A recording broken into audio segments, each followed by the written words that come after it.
তুই আমার মুখ দিয়ে ডিভোর্স বের করছিস, আমি তো ছাড়বো না। না আমি ছাড়বো না। কেন যাইবে না তুমি?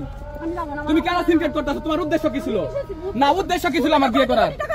কেন এই যে ভাইরাল হইছো? তাহলে আবার তুমি এটা দেখছো কেন? তুমি কি করছো? ঝিনাই দেয় এবং এই ঢাকা সবাই ভালো জানে।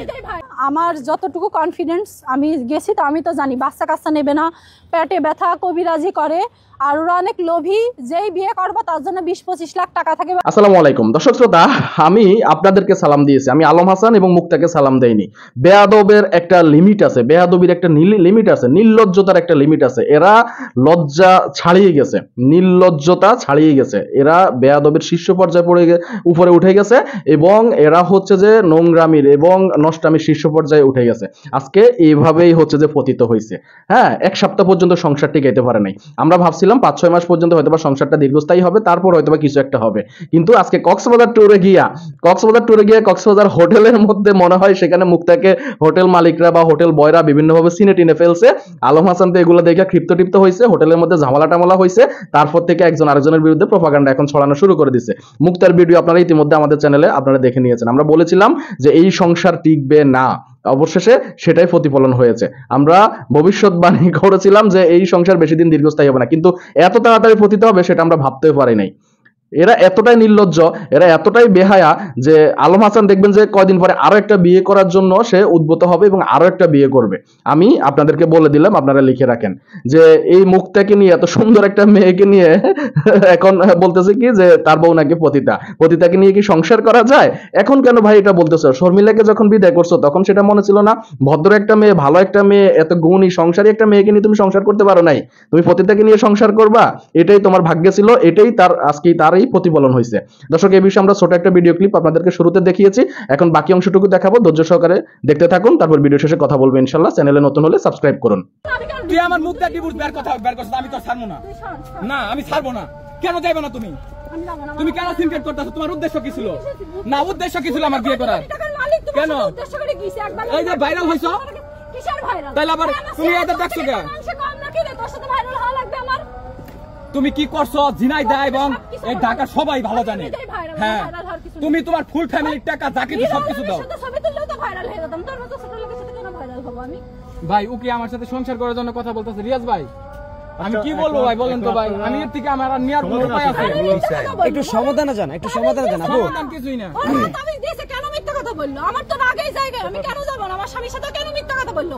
ওর মা সবসময় মা করে, বউ করে না, ওর সাথে কিছু আমি যাবো।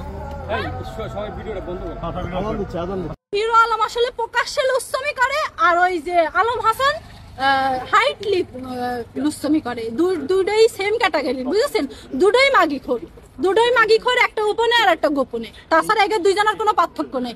হিরো আলমের সাথে আলম হাসানের কোনো পার্থক্য নেই, একদম সেম ক্যাটাগরি, সেম লেভেল একদম। দুইজনে দুধ দিয়ে গোসল করে আবার বিয়ে করে গায়ে পতিতা। ওই যে ওর যে হিরো আলমের বোন নাম কি জানো?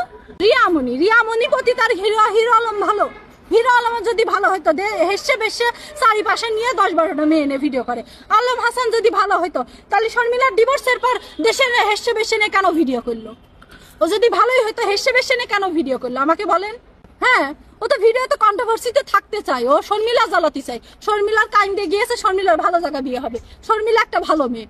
আর এই যে আজিজ নামে একটা লোক আছে না, ওই আজিজ নামে ওই লোকের কথা বলি, ও হলো ওই যে আলমের 5-8 একটা গুলাম, বুঝেছেন?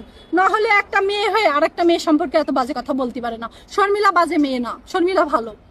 যেটা কথা আমি জানি না ওদের দুইজনের পরবর্তীতে ওরা বিয়ে করবে কিনা, তাও আমি জানি না। তারপরেও আমি বলবো শর্মিলা আমার নিয়ে বাজে কথা বলো, কিন্তু শর্মিলা আমার কাছে ভালো। আমার যতটুকু কনফিডেন্স, আমি গেছি তো আমি তো জানি বাচ্চা কাচ্চা নেবে না, পেটে ব্যথা কবিরাজি করে, আর ওরা অনেক লোভী, যেই বিয়ে করবো তার জন্য 20-25 লাখ টাকা থাকে বা 50 লাখ টাকা থাকে। মানে ভালো করে মাজায় টাকা বেঁধে তারপরে নিয়ে আসবা, গহনাগাটি নিয়ে আসবা। আর কখনোই বাচ্চা কাচ্চার চিন্তা করে না, বাচ্চা কাচ্চা তারা কখনোই নেবে না। আর সবচেয়ে প্রথম কথা হলো ভিডিও করার জন্য তৈরি হয়ে যে আমার পুরো ফিগার পুরো পৃথিবীর দেখানো লাগবে। এগুলো যদি মেনে নিতে পারো তাইলে ওর বিয়ে করবা, তাছাড়া বিয়ে করবা না। প্রিয় দর্শক, নিশ্চয়ই দেখছেন এভাবেই আসলে পতিত হয় যারা নির্লজ্জ, বেহায়া, লজ্জা শরম যাদের কি বলে চেহারা থেকে উঠে যায়, যাদের মন থেকে উঠে যায়, তারা এভাবেই পতিত হয়। আল্লাহর মায়ের হচ্ছে যে বড় মায়ের, ঠিক আছে?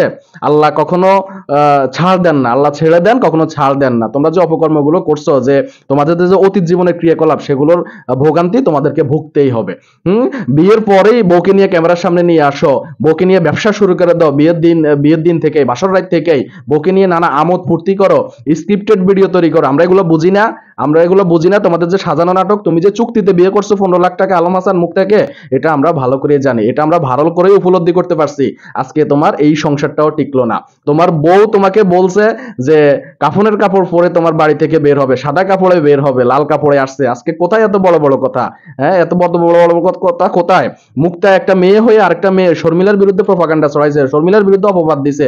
আজকে কোথায় তোমার বউ বাটন ফোন ব্যবহার করবে? কোথায় তোমার এত বড় বড় কথা? আজকে সব ধূলিসাৎ হয়ে গেছে, তোমাদের সাথে এমনটাই হওয়া উচিত ছিল। তোমরা যেরকম, তোমাদের সাথে এমনটাই হওয়া উচিত ছিল। দর্শক, আমাদের আজকের এই ভিডিওটি কেমন লাগছে কমেন্টস করে জানাবেন। ভালো লাগলে লাইক, কমেন্ট, শেয়ার করবেন। চ্যানেলে নতুন হলে সাবস্ক্রাইব করবেন। পরবর্তী ভিডিওতে আবার আপনাদের সঙ্গে দেখা হবে। সে পর্যন্ত আপনাদের সকলের সর্বাঙ্গীন মঙ্গল কামনা করছি এবং বিদায় নিচ্ছি। আসসালামু আলাইকুম।